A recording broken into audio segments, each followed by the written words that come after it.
Movie की शुरुआत में हमें लंदन वेस्ट एंड का सीन दिखाया जाता है और साल है 1953, जहां एक थिएटर में माउस ट्रैप नाम का प्ले चल रहा था, जो कि फेमस नोवेलिस्ट अगाथा क्रिस्टी की लिखी हुई नोवेल पर आधारित है।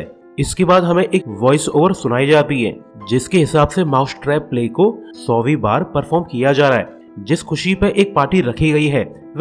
इस पार्टी में काफी सारे बिग लीडर्स मौजूद हैं, जिनमें से film producer John Wolf Mouse Trap के ऊपर एक मूवी बनाना चाहते हैं। तो इस बिग टास्क को पूरा करने के लिए जॉन वुल्फ ने एक अमेरिकन फिल्म डायरेक्टर को बुलाया है, जिसका नाम लियो कोपरनिक है। मगर लियो तो पूरा ठरकी है, जो यंग लेडीज को ताड़ रहा है। साथ ही लियो का बिहेवियर भी काफी रूड है, जिसकी थोड़ी ही देर में स्क्रीन राइटर से कहासुनी हो जाती है, क्योंकि लियो के हिसाब से राइटर बिल्कुल अनाड़ी है। जल्द ही पार्टी में प्ले के स्टार्स शीला और रिचर्ड आ जाते हैं, जिन्हें देखकर सभी लोग काफी एक्साइटेड हैं, इंक्लूडिंग डायरेक्टर लियो भी, जिसका मन रिचर्ड की वाइफ शीला पे आ जाता है।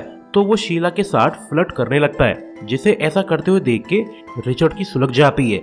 तो वो गुस्से में लियो से भिड़ जाता है, पर लियो रिचर्ड को जोरदार धक्का मार देता है, जिससे ये दोनों केक पे जाके गिर जाते हैं, जिससे इनकी ड्रेस काफी खराब हो जाती है। तो लियो वॉशरूम जाके अपना कोट साफ करने लगता है, पर कोई फायदा नहीं। तो वो स्टेज के बैक साइड जाके अपने लिए न्यू कोट ढूंढने लगता है, पर तभी उसे कुछ सुनाई देता है। तो वो चेक करने जाता है, तो उसे एक मिस्टीरियस आदमी नजर आता है, जिसने कोट और हैट पहना हुआ था, जिससे उसने खुद को पूरी तरह से कवर कर रखा है। तो जब लियो पास जाके देखता है, तो उसे पता चलता है कि ये कोई आदमी नहीं है, बल्कि ये तो एक पुतला है। पर जैसे ही लियो का ध्यान भटकता है, तैसे ही एक मिस्टीरियस आदमी लियो पे हमला कर देता है, जिससे लियो इंजर्ड हो जाता है। इसके बाद लियो यहाँ से भागने की कोशिश करता है, पर वो पूरी तरह से ट्रैप हो चुका है। तो वो मिस्टीरियस अटैकर एक सिलाई मशीन से लियो का हैप्पी बर्थडे कर देता है। नेक्स्ट सीन में हमें थिएटर दिखाया जाता है, जहाँ पे आप इंस्पेक्टर स्टॉपर्ड और कांस्टेबल स्टोकर पहुंच चुके हैं, जो अब केस को सॉल्व करने वाले हैं। इसके बाद ये दोनों थिएटर में पहुंच जाते हैं, जहां ऑडियंस सीट पे काफी लोग मौजूद थे। ये सभी वो लोग हैं जो उस समय पार्टी में मौजूद थे जिस समय लियो मारा गया था। साथ ही स्टेज पे मौजूद सोफे पे एक डेड बॉडी मौजूद है, जो कि डायरेक्टर लियो की थी, और ऐसा लगता है कि खूनी थिएटर में कोई न्यू प्ले चलाना चाहता है। इसके बाद इंस्पेक्टर और स्टॉकर डेड बॉडी को चेक करने लगते हैं। तो स्टॉकर बताती है कि मिस्टर लियो को बैक स्टेज पे मारा गया है, जहां मर्डरर ने लियो के सर पे सिलाई मशीन दे मारी थी, जिससे वो मारा गया था। और फिर न जाने क्यों मर्डरर ने डेड बॉडी को स्टेज पे लाकर रख दिया। इसके बाद ये दोनों बैक स्टेज जाके छानबीन करने लगते हैं, जहां इन्हें काफी सारे सामान जमीन पे बिखरे हुए मिलते हैं।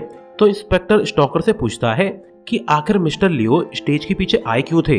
तो स्टॉकर इंस्पेक्टर को सारा माजरा बता देती है कि मिस्टर लियो की फाइट प्ले के स्टार रिचर्ड से हो गई थी। तो वो दोनों केक पे गिर गए थे, जिसकी वजह से मिस्टर लियो को कपड़े बदलने के लिए बैक स्टेज पे आना पड़ा था, जहां वो मारे गए। इसके बाद इंस्पेक्टर लियो का मुंह चेक करने लगता है, तो उसे पता चलता है कि मर्डरर ने लियो की जीभ को उखाड़ने की कोशिश भी की थी, जो कि काफी अजीब है।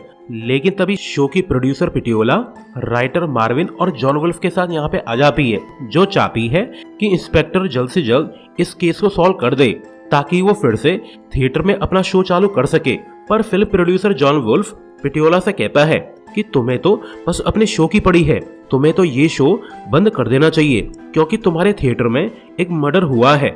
तो पिटियोला भी इरिटेट होकर बोलती है कि जॉन वुल्फ, तुम तो यही चाहोगे ना कि मेरा प्ले जल्द से जल्द बंद हो जाए, क्योंकि जब तक ये शो एंड नहीं हो जाता तब तक तुम अपनी फिल्म मेकिंग चालू नहीं कर सकते। इसके बाद इंस्पेक्टर इन्हें शांत कराते हुए बोलता है कि जब तक ये मर्डर केस सॉल्व नहीं हो जाता तब तक हमें इस थिएटर को सील करना होगा, क्योंकि अब सभी लोग पॉसिबल मर्डर सस्पेक्ट हैं। साथ ही आप लोगों में से कोई एक किलर का अगला शिकार भी हो सकता है। Next day inspector Scotland yard जाता है, जहां पुलिस चीफ इंस्पेक्टर से कहता है थिएटर को बंद करना नहीं चाहिए, क्योंकि अब यहाँ के लॉर्ड मेरा सर खा रहे हैं, तो बेहतर होगा कि तुम थिएटर को रीओपन करवा दो। शादी मर्डर केस को सॉल्व करने के लिए कांस्टेबल स्टॉकर को तुम्हारे साथ भेजा जा रहा है। तो इंस्पेक्टर ये सुन के जरा भी खुश नहीं है, क्योंकि उसकी नजर में तो स्टॉकर काफी खिसकी हुई है, पर चीफ उसकी बात को नहीं सुनता। तो मजबूरी में इंस्पेक्टर स्टॉकर को अपने साथ लेके चला जाता है, जो कि इंस्पेक्टर से बार बार बेतुके सवाल पूछ के उसके दिमाग की धज्जियां उड़ा रही है। साथ ही स्टॉकर अपनी डायरी में न जाने क्या क्या लिखती रहती है। इसके बाद ये लोग उस होटल जाते हैं जहाँ पे लियो रुका हुआ था। तो होटल मैनेजर इन्हें बताता है कि मिस्टर लियो हमारे स्पेशल गेस्ट थे, लेकिन उनके रूम की पेमेंट मिस्टर जॉन वुल्फ ने की थी। जल्द ही ये लोग उस रूम में पहुंच जाते हैं जिसकी ऐसी तैसी हो रखी थी, हर तरफ शराब की बोतलें पड़ी हुई थी, यानी कि लियो एक तगड़ा नशेड़ी था। पर तभी स्टॉकर को एक मूवी स्क्रिप्ट मिलती है जो कि फटी हुई थी। तो ये देखकर इंस्पेक्टर मैनेजर से पूछता है कि क्या रिसेंट डेज में लियो का किसी से झगड़ा हुआ था। तो मैनेजर बोलता है कि कुछ दिन पहले स्क्रिप्ट राइटर मार्विन यहाँ पे आया था, लेकिन उनकी लिखी हुई स्क्रिप्ट को डायरेक्टर लियो ने रिजेक्ट कर दिया था। तो उन दोनों के बीच में झगड़ा हो गया था, जिसके दौरान खींचातानी में स्क्रिप्ट फट गई थी। तो राइटर मार्विन ने डायरेक्टर को जान से मारने की धमकी दी थी। तो ये सब जान के इंस्पेक्टर और स्टॉकर राइटर से मिलने चले जाते हैं ताकि वो मार्विन का इंटरव्यू ले सके। लेकिन स्टॉकर की नजर में तो ये केस ऑलरेडी सॉल्व हो चुका है, क्योंकि मार्विन ने ही लियो को मारने की धमकी दी थी, तो उन्होंने ही लियो को मारा होगा।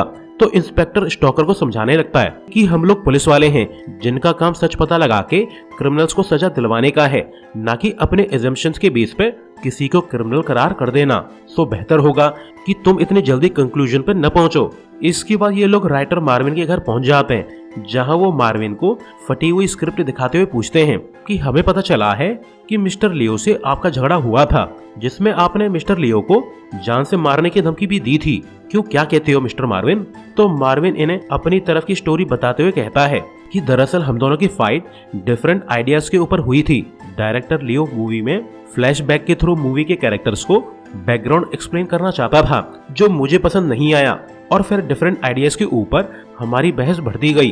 तो इस झगड़े को सुलझाने के लिए प्रोड्यूसर जॉन वुल्फ को बुलाया गया, मगर कोई फायदा नहीं, क्योंकि मिस्टर लियो ने मेरी लिखी स्टोरी की धज्जियां उड़ा दी। वो तो मूवी के एंडिंग को ही बदलना चाहता था, जो कि एक्सेप्टेबल नहीं था। असल में लियो मूवी की एंडिंग में हीरो और विलन के बीच में गन फाइट करवाना चाहता था, जो कि पॉसिबल नहीं है, क्योंकि ये सीन तो अगाथा क्रिस्टी की लिखी नोवेल माउस ट्रैप में भी नहीं है। पर तभी लियो को एक कार हॉर्न की आवाज सुनाई दी थी, जिसे सुन के वो हमें छोड़ के वहां से भाग गया। पॉसिबली वो अपनी लवर से मिलने गया था। तो इंस्पेक्टर पूछता है कि क्या तुमने लियो की लवर को देखा है? तो मार्विन को याद आ जाता है कि उसने मिस्टर लियो के लवर को देखा था, जिसके साथ लियो का बेटा भी मौजूद था। और फिर वो इंस्पेक्टर को लियो की लवर और उसके बेटे का डिस्क्रिप्शन दे देता है। तो ये जानकारी मिलते ही ये लोग लियो की लवर के घर जाने लगते हैं। तो स्टॉकर गैस करती है कि शायद लियो को उसकी लवर ने ही मारा होगा। तो इंस्पेक्टर फिर से स्टॉकर को रिमाइंड करता है कि इतनी जल्दी कंक्लूजन पे आना सही नहीं होगा। इसके बाद ये दोनों प्रोड्यूसर जॉन वुल्फ के ऑफिस पहुंच जाते हैं, जहां इंस्पेक्टर प्रोड्यूसर से पूछता है कि आपने मिस्टर लियो को इतने बड़े होटल में रुकने क्यों दिया। तो प्रोड्यूसर कहता है कि आज के जमाने में अगर हमें किसी से काम करवाना है तो हमें उनके ऊपर पैसे खर्च करने पड़ेंगे। तो ये सुनकर इंस्पेक्टर टॉन्ट करता है कि मेरे सुनने में आया है कि मिस्टर लियो ने आपको ब्लैकमेल किया था, जिससे मजबूर होकर आपको वो होटल रूम मिस्टर लियो को दिलवाना पड़ा। तो ये सुनकर जॉन वुल्फ की चटक जाती है। इंस्पेक्टर ने तो बस तुक्का मारा था, जो सही बैठ गया। तो जॉन बताता है कि कुछ समय पहले मैं अपनी सेक्रेटरी के साथ क्वालिटी टाइम स्पेंड कर रहा था, मगर तभी वहाँ पे लियो आ गया, जिसने हमारा रोमांस देख लिया था। तो उस दिन से लियो ने मुझे ब्लैकमेल करना चालू कर दिया। तो मुझे मजबूरी में लियो के लिए एक बिग होटल में रूम बुक करवाना पड़ा। तो ये जानकारी मिलने पे ये लोग यहाँ से निकल जाते हैं। इसके बाद ये दोनों उस वेटर से जाके मिलते हैं जो लियो के मर्डर वाली रात पार्टी में सर्व कर रहा था। तो इंस्पेक्टर वेटर से पूछता है कि मिस्टर डेनिस, क्या उस रात आपने कुछ अजीब होते हुए देखा था? तो डेनिस बताता है कि उस रात मैंने एक मिस्टीरियस और सस्पिशियस पर्सन को देखा था, जिसने हैट और ओवरकोट पहना हुआ था, पर मुझे उस आदमी का फेस नजर नहीं आया, मानो उस आदमी ने इंटेंशनली अपना फेस छुपा रखा था। इसके बाद इंस्पेक्टर और स्टॉकर प्ले के एक्टर्स रिचर्ड और शीला से मिले जाते हैं, जहां वो कपल से पूछते हैं कि आखिर उस रात हुआ क्या था। तो शीला बताती है कि उस रात डायरेक्टर मुझसे एक डर्टी डील करने वाला था, मगर मुझे लीड रोल पाने के लिए किसी की हेल्प की जरूरत नहीं थी। तो लियो ने मुझे थ्रेटन किया था कि वो इस मूवी का डायरेक्टर है, तो वो ही डिसाइड करेगा कि किसको कौन सा रोल मिलना चाहिए।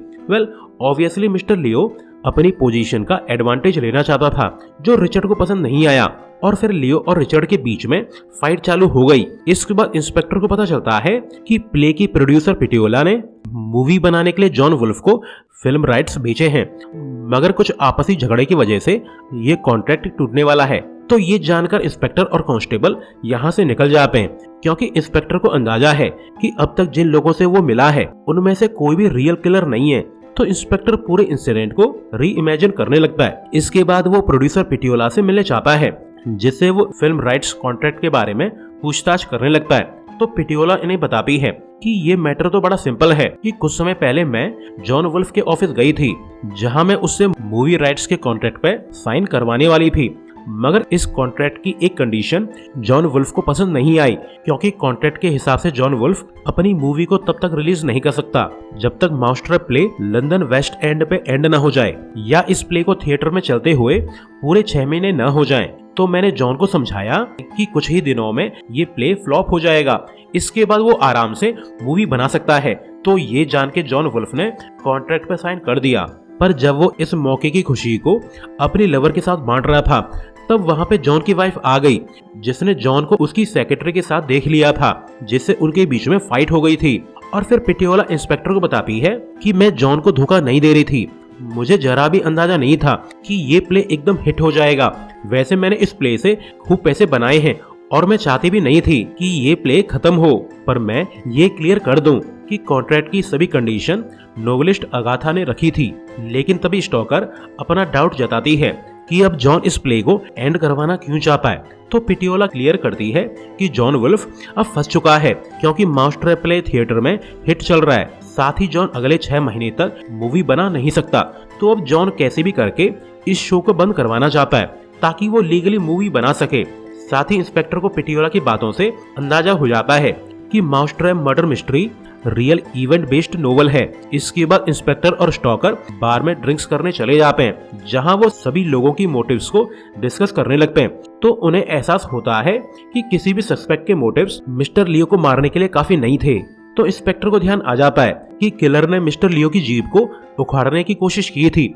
ऐसा तो सिर्फ वही लोग कर सकते हैं जो किसी तरह का रिवेंज लेना चाहते हैं। जल्द ही ये लोग एक दूसरे के काफी क्लोज आ जाते हैं। तो इन्हें पता चलता है कि दोनों ही फिलहाल के लिए सिंगल हैं, जो अब मिंगल हो सकते हैं, मगर उससे पहले इन्हें केस सॉल्व करना होगा। लेकिन इंस्पेक्टर को दारू का कुछ ज्यादा ही तगड़ा नशा हो जाता है। तो स्टॉकर जैसे तैसे करके इंस्पेक्टर को उसके घर तक ले आती है, और जब वो इंस्पेक्टर की हेल्प कर रही होती है, तब उसे इंस्पेक्टर की वाइफ का फोटो नजर आता है। तो उसे ध्यान आ जाता है कि एक बार इंस्पेक्टर ने नशे की हालत में उसे बताया था कि उसकी वाइफ धोखेबाज है, जिसने प्रेग्नेंट होने के बाद इंस्पेक्टर को इन्फॉर्म किया था कि वो उस बच्चे का पिता नहीं है। पर तभी न जाने क्यों स्टॉकर को ये लेडी जानी पहचानी लगने लगती है।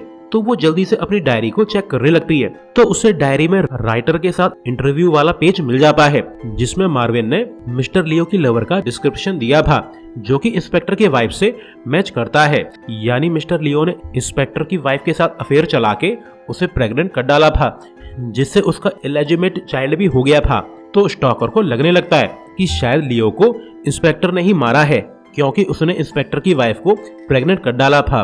तो ये जानकर stalker next day police chief के पास पहुंच जाती है, ताकि वो चीफ को अपनी रिपोर्ट दे सके। पर वो ऐसा कर पाती उससे पहले ही इंस्पेक्टर यहाँ पे आ जाता है, जो स्टॉकर से कहता है कि मैं माउसट्रैप प्ले देखना चाहता हूँ, शायद हमें प्ले से किलर का कोई क्लू मिल जाए। तो सेम नाइट ये दोनों थिएटर में जाके प्ले देखने आए लोगों पे नजर रखने लगते हैं। जल्द ही सभी लोग अपनी सीट पे जाके बैठ जाते हैं और फिर प्ले चालू हो जाता है, जहां मार्विन अपने कजिन के साथ बैठा हुआ था और न जाने उसे क्या खुजली मचती है। वो हॉल से उठ के चला जाता है, जिसे देख के जॉन वुल्फ भी उसके पीछे चला जाता है, और यही हाल मार्विन के कजिन का भी होता है। तो उन्हें ऐसा करते हुए देख के इंस्पेक्टर भी इनके पीछे हो लेता है। तो उसे स्टॉकर देख लेती है, जो अब इंस्पेक्टर का पीछा करने लगती है, क्योंकि उसकी नजर में इंस्पेक्टर प्राइम सस्पेक्ट है। इसके बाद सभी लोग एक दूसरे को ढूंढने लगते हैं, लेकिन कोई भी अपनी सर्च में कामयाब नहीं होता। पर तभी थिएटर की लाइट चली जाती है, जो कि काफी अजीब था, और तभी मार्विन के सामने एक आदमी आ जाता है, जो कि वही खूनी था जिसने लियो को मारा था। पर कोइंसिडेंटली मार्विन इस आदमी को जानता है। तो मार्विन उस आदमी से पूछता है कि तुम यहाँ पे क्यों आए हो, यहाँ पे चल क्या रहा है, तुमने तो मुझे डरा ही दिया था। पर वो मिस्टीरियस आदमी मार्विन पे हमला कर देता है, जिसके बाद वो मार्विन का गला घोट के उसे मार देता है। जल्द ही थिएटर की लाइट आ जाती है, तो स्टॉकर देखती है कि मार्विन मर चुका है। साथ ही इंस्पेक्टर भी उसकी डेड बॉडी के साथ कुछ कर रहा है। तो स्टॉकर जल्दी से एज्यूम कर लेती है कि मार्विन को इंस्पेक्टर ने ही मारा है। साथ ही डायरेक्टर लियो का खूनी भी इंस्पेक्टर ही है। पर तभी इंस्पेक्टर यहाँ से भागने लगता है और वो थिएटर के बाहर किसी को ढूंढने लगता है। पर कोई फायदा नहीं। पर तभी स्टॉकर पीछे से आके इंस्पेक्टर पे हमला कर देती है, जिससे वो बेहोश हो जाता है। नेक्स्ट डे इंस्पेक्टर को होश आता है, तब वो पुलिस स्टेशन में मौजूद था, जहाँ चीफ इंस्पेक्टर को बताता है कि तुम्हें अरेस्ट किया जा रहा है क्योंकि तुमने ही डायरेक्टर लियो का खून किया है। वैसे तुम्हें मार्विन का खून करते हुए कांस्टेबल स्टॉकर ने देख लिया है, तो अब ये केस सॉल्व हो चुका है। तो इंस्पेक्टर को यकीन ही नहीं हो रहा है कि एक गलतफहमी की वजह से स्टॉकर ने उसे एक क्रिमिनल करार कर दिया है। जल्द ही यहाँ इंस्पेक्टर की एक्स वाइफ को लाया जाता है, पर उस लेडी को देख के इंस्पेक्टर बोलता है कि भले ही ये लेडी मेरी वाइफ से मिलती जुलती है और इवन वो देखने में भी काफी सिमिलर है, पर ये लेडी मेरी वाइफ नहीं है। तो ये लेडी भी कबूल कर लेती है कि मैं इंस्पेक्टर की वाइफ नहीं हूँ, मैंने तो इन्हें पहली बार देखा है। यानी इंस्पेक्टर इनोसेंट है, क्योंकि स्टॉकर ने इसी बेस पे तो अपनी थ्योरी बनाई थी कि लियो ने उसकी वाइफ को प्रेग्नेंट किया था, तो इंस्पेक्टर ने लियो को मार दिया। पर ये लेडी तो इंस्पेक्टर की वाइफ है ही नहीं, यानी इंस्पेक्टर के पास लियो को मारने का कोई भी मोटिव नहीं था। तो पुलिस चीफ इंस्पेक्टर से माफी मांगने लगता है, जिस पर इंस्पेक्टर कोई ध्यान नहीं देता और वो चुपचाप यहाँ से निकल जाता है। इसके बाद हमें एक बड़ा सा मेंशन दिखाया जाता है, जो कि फेमस नॉवेलिस्ट अगाथा क्रिस्टी का था, जहाँ पे आज माउसट्रैप प्ले के सभी मेन रोल्स आए हुए हैं। अगाथा ने इन सभी लोगों को डिनर पे बुलाया है, लेकिन जब अगाथा का बटलर और अगाथा का हस्बैंड डोर ओपन करते हैं तो वो लोग इन्हें देख के काफी सरप्राइज्ड हैं, क्योंकि घर पे किसी भी डिनर की बात नहीं हुई थी। तो रिचर्ड अगाथा के हस्बैंड को एक इनविटेशन कार्ड दिखाता है, जिसे देखकर मैक्स काफी कंफ्यूज्ड है। तो ये लोग अगाथा के आने का वेट करने लगते हैं। वहीं इंस्पेक्टर मार्विन के घर पहुंच जाता है, जहां वो मार्विन के स्टडी मटेरियल को पढ़ने लगता है। तो उसे यहाँ पे काफी सारी पेपर कटिंग्स और रिसर्च मटेरियल मिल जाता है, जो कि राइटर मार्विन ने की थी। माउसट्रैप रियल इंसिडेंट बेस्ड नोवेल है, तो मार्विन मूवी लिखने से पहले रियल मर्डर मिस्ट्री को जानना चाहता था, तो उसने माउसट्रैप पे काफी सारी छानबीन की थी। तो इन पेपर कटिंग्स को देख के इंस्पेक्टर को पता चलता है कि ये नोवेल 2 छोटे बच्चों के ऊपर आधारित है, जिसमें से एक बच्चे को ब्रूटली मार दिया गया था। तो इन पेपर कटिंग्स को देख के इंस्पेक्टर को किलर का क्लू मिल जाता है। वहीं दूसरी तरफ डायरेक्टर लियो की लवर स्टॉकर को बताती है कि लियो पूरा सरफिरा था, जो हर समय लड़ाई झगड़ा करता रहता था। यहाँ तक कि उसने एक मिस्टीरियस आदमी से लड़ाई भी की थी, जिसने हैट और ओवरकोट पहना हुआ था। तो ये सुनकर स्टॉकर अलर्ट हो जाती है। साथ ही वो इस लेडी से उस मिस्टीरियस आदमी का डिस्क्रिप्शन मांगने लगती है, जिसके बाद वो फिर एक घर जाती है, जहाँ पे उसे अगाथा क्रिस्टी के नाम से एक इनविटेशन कार्ड मिलता है। वहीं दूसरी तरफ इंस्पेक्टर स्कॉटलैंड यार्ड कॉल करके एक एड्रेस पूछता है, तो ऑपरेटर सरप्राइज होके बोलता है कि इंस्पेक्टर, यही एड्रेस थोड़ी देर पहले कांस्टेबल स्टॉकर ने मांगा था, जहाँ पे वो अभी गई हुई है। वहीं दूसरी तरफ अगाथा के घर पे सभी लोग उसका वेट कर रहे हैं, पर तभी इन्हें अगाथा के चिल्लाने की आवाज सुनाई देती है। तो ये लोग चेक करने चले जाते हैं, पर तभी ये देख के इनकी चटक जाती है कि सामने से एक आदमी गन लेके आ रहा है, जिसने हैट और ओवरकोट पहना हुआ था। एंड सरप्राइजिंगली ये आदमी और कोई नहीं बल्कि वेटर डेनिस है। वही इंस्पेक्टर भी उस घर तक पहुंच जाता है जहां स्टॉकर गई हुई थी। तो स्टॉकर इंस्पेक्टर को बताती है कि रियल किलर वो वेटर डेनिस है, जो सभी को मार रहा है। साथ ही वो इंस्पेक्टर को अगाथा वाले डिनर इनविटेशन कार्ड दिखाती है। तो इन्हें समझ में आ जाता है कि डेनिस ने इस कार्ड को फोर्ज किया है, ताकि वो माउसट्रैप के सभी क्रू को अगाथा के घर पे एक साथ बुला सके। तो इंस्पेक्टर जल्दी से अगाथा के घर जाने लगता है। इसी समय अगाथा के घर पे डेनिस सभी के सामने अगाथा की बॉडी ले आता है और बताता है कि तुम सभी लोगों को मैंने ही यहाँ पे बुलाया है। तो ये सुन के सभी लोगों को एहसास हो जाता है कि लियो और मार्विन को डेनिस ने ही मारा है। तो अगाथा की मदर को कुछ एहसास हो जाता है, तो वो डेनिस से पूछती है कि कहीं तो वही डेनिस तो नहीं हो जिसके साथ वो हादसा हुआ था। तो डेनिस बताता है कि माउसट्रैप रियल इंसिडेंट बेस्ड नोवेल है, मगर ये किसी को पता नहीं है कि माउसट्रैप मेरी रियल लाइफ स्टोरी है, जिसमें मेरे छोटे भाई को टॉर्चर करके मार दिया गया था। मगर मेरी बदकिस्मती कि कुछ साल बाद फेमस नोवेलिस्ट अगाथा ने हम दोनों भाइयों के ऊपर एक नोवेल लिखी, जिसे फिर प्ले में परफॉर्म किया जाने लगा। मगर इतना ही काफी नहीं था, मुझे रोजाना थिएटर में ये प्ले देखना पड़ता था, जो मेरे लिए किसी टॉर्चर से कम नहीं था, क्योंकि अगाथा ने हमारी ट्रेजेडी को एक कॉमेडी शो बना दिया था। तो मैं इस प्ले और उसमें बनने वाली मूवी को रोकना चाहता था, जिसके लिए मैंने डायरेक्टर और राइटर को मार दिया, क्योंकि उनके बिना मूवी कंटिन्यू नहीं हो सकती। साथ ही अथॉरिटीज 2 डेथ हो जाने के बाद इस प्ले को बंद करवा देगी, पर ऐसा नहीं हुआ। न तो ये प्ले रुका और न ही मूवी का प्रोडक्शन। तो अब मैं तुम सभी इंपॉर्टेंट फिगर्स को मारना चाहता हूँ। पर तभी अगाथा की बॉडी हिलने लगती है, यानी वो अभी तक मरी नहीं है। तो डेनिस चटाई खोल के उसे बाहर निकाल ले पाए, लेकिन सरप्राइजिंगली ये लेडी तो फिल्म प्रोड्यूसर जॉन की वाइफ है, जो जॉन को फॉलो करते हुए यहाँ पे आ गई थी। तो डेनिस ने उसे अगाथा समझ के बेहोश कर दिया था, ताकि वो अगाथा को सभी के सामने मार सके। पर अब डेनिस को समझ में नहीं आ रहा है कि आखिर अगाथा है कहाँ। तो वो चुपचाप सोफे पे जाके बैठ जाता है और अगाथा को ढूंढने का प्लान बनाने लगता है। तो शीला डेनिस को अपनी बातों में बिजी कर लेती है। इसके बाद हमें अगाथा क्रिस्टी दिखाई जाती है, जो कि एक जगह पे छुप के डेनिस की सारी बातें सुन लेती है। तो वो चुपचाप रेड पॉइजन की एक बोतल निकाल के उसे चाय की एक कप में डाल देती है, जिसे फिर वो डेनिस को सर्व करने के लिए ले आती है। साथ ही वो डेनिस से पूछती है कि मैं तुम्हारी क्या हेल्प कर सकती हूँ, जिस पर डेनिस कहता है कि इस प्ले को बंद करवा दो, जिसके लिए अगाथा कहती है कि ऐसा नहीं हो सकता क्योंकि अब ये मेरे कंट्रोल में नहीं है। पर तभी अगाथा का बटलर उस चाय को पी के लुढ़क जाता है, यानी जिस कप में पॉइजन था वो कैसे भी करके बटलर के हाथ लग गया था, जिसकी चाय पी के उसका हैप्पी बर्थडे हो गया है।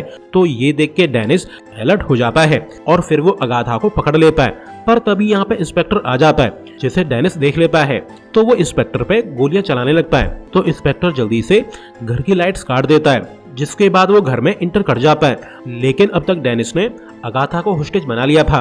पर तभी शीला को ब्रिलियंट आइडिया आता है, जो एक वाइन बोतल में पेपर लगा के उसमें आग लगा देती है, जिसे फिर वो डेनिस के साइड फेंक देती है, जिससे यहाँ पे आग लग जाती है और डेनिस का ध्यान भटक जाता है। तो अगाथा मौका पाके यहाँ से भाग जाती है और इसी समय इंस्पेक्टर डेनिस के पैर में गोली मार देता है, जिससे डेनिस इंजर्ड तो हो जाता है। पर वो अपनी गन उठा के इंस्पेक्टर को मारने के लिए रेडी हो जाता है, लेकिन वो गोली चला पाता उससे पहले स्टॉकर यहाँ पे आ जाती है, जो इंस्पेक्टर को धक्का दे के उसे डेनिस की गोली से बचा लेती है। और इसी डिस्ट्रैक्शन का फायदा उठा के अगाथा डेनिस का सर फोड़ देती है, जिससे डेनिस मारा जाता है। इसके बाद इंस्पेक्टर और स्टॉकर लवर्स की तरह एक दूसरे से बातें करने लगते हैं। पर तभी इन्हें एहसास होता है कि असल में डेनिस की बुलेट इंस्पेक्टर के शोल्डर में लग गई है। तो उसे जल्दी से हॉस्पिटल ले जाया जाता है। लास्ट सीन में हम देखते हैं कि इंस्पेक्टर को उसकी बहादुरी के लिए खूब सारे मेडल्स मिले हैं। साथ ही स्टॉकर ने अपने सार्जेंट एग्जाम पास कर लिया है। तो ये लोग खुशी मनाने के लिए माउसट्रैप प्ले देखने चले जाते हैं, जो अभी भी हिट चल रहा है। और इसी सीन के साथ ये मूवी एंड हो जाती है। सो अभी के लिए good bye, thanks for watching.